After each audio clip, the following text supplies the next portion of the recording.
doing this show has really allowed me to reflect on my time in board gaming.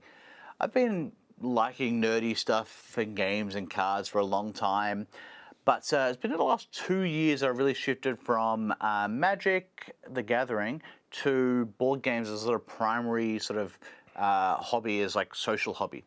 And I've really enjoyed that time, but I thought I'd bring along Prospect, who's the technical director of this show, to have a chat about our sort of experience going deeper in the hobby, and also the fact we make the show means we also get to experience a lot of great events and communities that we might, not otherwise be aware of. So, Prospect, thanks for coming down. Thanks for stepping away from the booth and stepping onto the couch. Yeah, thanks for coming down. I was already here. Yeah, exactly. It has been around about 2 years that we've sort of taken it from, occasionally we might play Ticket to Ride or something like that to, oh no, let's... But board games as a hobby as opposed to something you do once a year with your parents. Well, I was going to say more with like Alice or some of the other friends, but sure. Yeah, at the holiday house. Yeah. But no, I like how you specified Magic: The Gathering as opposed to actual Magic. But no, like, it's funny because I find myself comparing how I've developed in this hobby as opposed to when we did Magic: The Gathering, because I found, for me at least, it's been very different. Magic got as with a lot of hobbies that I do and a lot of games, a lot of things, I got really, really obsessed with it. I was at peak. I was playing 2-3 times a week at an LGS. I had decks in multiple formats, so I was spending lots and lots of money on it, and it became almost like a bit of an overstretch to say a second life. But I was really, really deep into it. Where board gaming, I've actually found happy medium, right? I've found the amount of time playing is nowhere near what I was playing Magic, even comparatively, and the sort of obsessiveness which I chase product is also nowhere near as it was with Magic, and it's just sort of a much more sort of cherry picked experience for me, which honestly I was expecting it to be more after this much, but I don't know. What about you? Because I feel like you've gone a different direction. Well, see, I think that is also the difference between having a hobby and being involved in like a lifestyle game. So board gaming is obviously a hobby that can take up a lot of your time. There's a lot of things you can buy, a lot of great games, a lot of things you can really get deep with how much you play and consume media around it. But a lifestyle game like Magic, like D&D, like some of the living card games or campaign games, they really are sort of all-consuming, or can be all-consuming.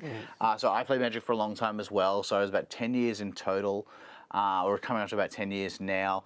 And there were long times where I was playing in formats where you were part of the hobby was trading to get decks, which was a lot of fun. We really have that sort of incentive to like keep coming back and okay, got to refine this deck and refine this play style. I got to say, Dro, like I didn't want to play every week. I didn't want to go travel every week to go to tournaments or events. And then it becomes, well, if I'm not playing every week or every fortnight, why do I have these decks that are very, expensive or just, valuable, sitting around if I'm not using them? I still think Magic's a very good game, and I still have Magic cards and stuff, and I like the game a lot and continue to like the game.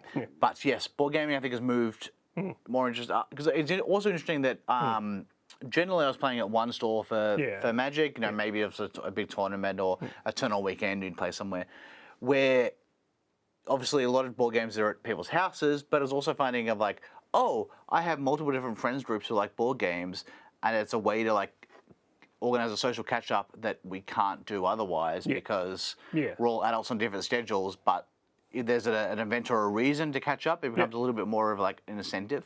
It's funny you mention that because to continue the theme of hijacking this segment of being about Magic first board games, it's funny because Magic was very much, you would go to a local game store and you'd be paired up with anyone, random strangers, and you go there often enough that you would get to know that you become friends, you form another group. But for me, board gaming it's more about playing with the friends you already have. At least that's my preferred experience. It is that social experience. It is that reason to bring your existing friends together and put them in interesting and fun situations through the medium of board games.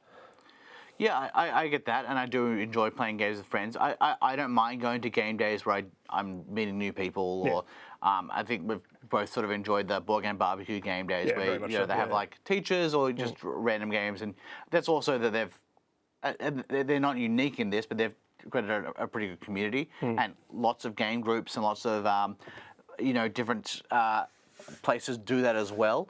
That can sort of encourage you to like, oh, people here are cool and not going to be too much, so to speak. Yeah, but like to sort of get back to the point we're trying to make, or as I said, I found over the 2 years we've been playing that the way I play board games, the way I engage with board games, is not quite the way that I envisioned it would be when I started this adventure. In that it's a lot more refined, it's a lot more cherry picked, it's a lot more specific. As opposed to all the companies saying, well, what about yourself though? Have you found a similar thing or a different thing? Well, I think I have a larger collection of board games than you. I also got into the secondhand market a lot of I don't do it as much, but like buying, I sort of stopped myself from like, oh, I buy this game because it's cheap. And now it's more like, oh, it's a game I want and it's cheaper than how much it would be. Otherwise, that's enough to the point like to justify it. I do trade a lot of games, which is a way to keep my collection pretty fluid. So I don't mind having games that I haven't played before. I traded for Port Royale today before this shoot. In fact, this is not an uncommon story. This no, happens yeah, a lot. exactly. Oh, hey Leo, how are you going? Oh, good. I just came from a trade. Like, Yeah. That's 90% of our experiences. It's also a game that I've been by a designer I like, and I've heard good things about it. The trade, I'm happy to do it. Would I spend $30 on a game? It's probably justified, and it's probably be worth $30. But maybe I don't want to do it straight away. But a trade, I'll just accept. Which also means now that I have too many games. Yeah. See, for me, that particular thrill of the chase pales in comparison to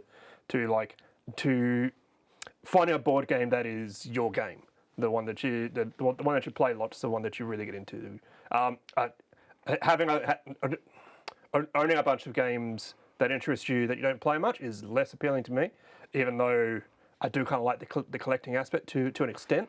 But that's more about making a nice shelf than it is about the actual quality of the game. Yeah, I mean, collecting and playing can be two separate hobbies, or they can be they can have a Venn diagram. Yeah. There is something said about new experiences and new games, and then there is also playing games again and having those classics you want. But then there are also things that have been like, oh, I haven't played this in a year or 6 months. I really want to get it back to the table. And then you're like, oh, I remember why I like this game so much. Yeah. And that's sort of a cool thing as well. Yeah, that's true. That's true. Which reminds me, we need to play Dominion. It's been too long. Yes, we do. I also, my Dominion, I have 3 different Dominion sets, and I printed off dividers and then have not actually cut them out, and that's been about a year. So, yes, the hobby can be all-encompassing, and it can also be shoved to the side at times. But that's sort of how our experience has changed a little bit over the last couple of years.